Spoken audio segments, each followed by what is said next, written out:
Le dernier gouvernement qu'il avait formé en décembre 2021, il avait donc exclu de ce gouvernement des ténors du parti.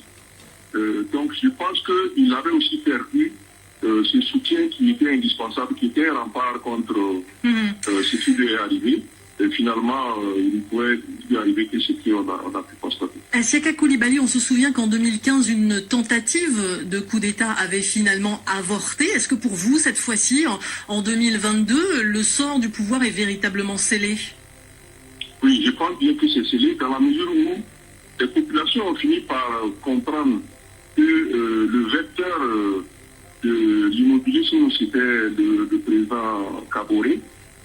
Dans la mesure où tous les autres leviers avaient été changés, le gouvernement a été changé plusieurs fois, plusieurs premiers ministres ont été désignés, 4 fois il a changé les ministres de la Défense, 4 fois il a changé les chefs d'état-major généraux. Donc on se rendait bien compte que c'était le dernier bastion qui restait à modifier.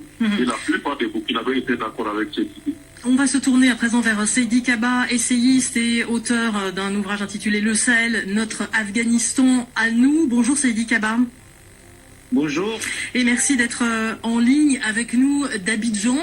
Peut-on imaginer ce matin qui est à la manœuvre derrière cette arrestation et ce qui ressemble fort donc à un coup d'État contre le président Roch-Marc Christian Kaboré?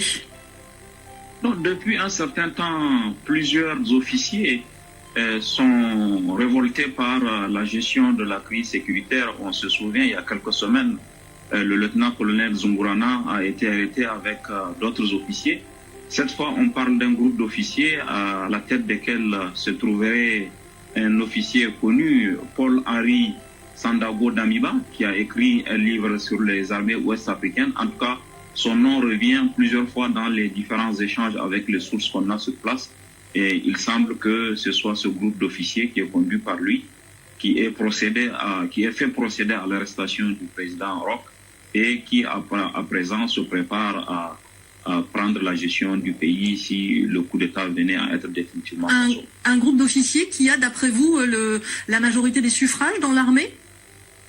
On peut penser aujourd'hui, en tout cas compte tenu de la situation sécuritaire, compte tenu des événements qui ont été rapportés, particulièrement ce qui s'est produit en novembre à Inata, que le mécontentement était grandissant dans l'armée et qu'aujourd'hui, une grande partie de l'armée burkinabé rejette la gestion sécuritaire qui est faite par le régime du président Roch-Marc Christian Kaboré.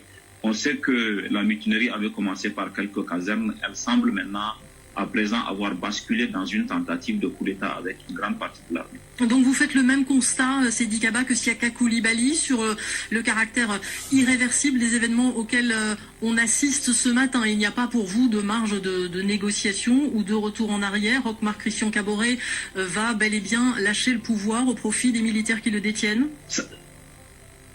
De façon factuelle, en tout cas, on a écouté les revendications de ceux qui avaient commencé la mutinerie. Et aujourd'hui, la revendication importante, comme il a été rappelé par l'autre intervenant, c'est que tout a été essayé, sauf le changement du pouvoir lui-même. Les autres solutions, on sait qu'à chaque fois quand il y a eu Solane en juin 2021, le président a procédé au limogeage de son ministre de la Défense et de son ministre de la Sécurité publique. Les attaques ont continué. Récemment encore, quand il y a eu en novembre les événements d'Inata, le président a procédé à la formation d'un gouvernement resserré. Il s'est attribué le poste de ministre de la Défense avant de nommer un ministre de la Défense de plein exercice. Ça n'a pas suffi et pour une bonne partie de l'armée, la solution venait de la nécessité, de l'urgence de changer le régime pour éviter que les différentes attaques se poursuivent. Une partie de l'armée, en un tout dernier mot, Seydi Kaba, qui a aussi regardé un peu peut-être ce qui se passe à Bamako et à Conakry ces derniers mois?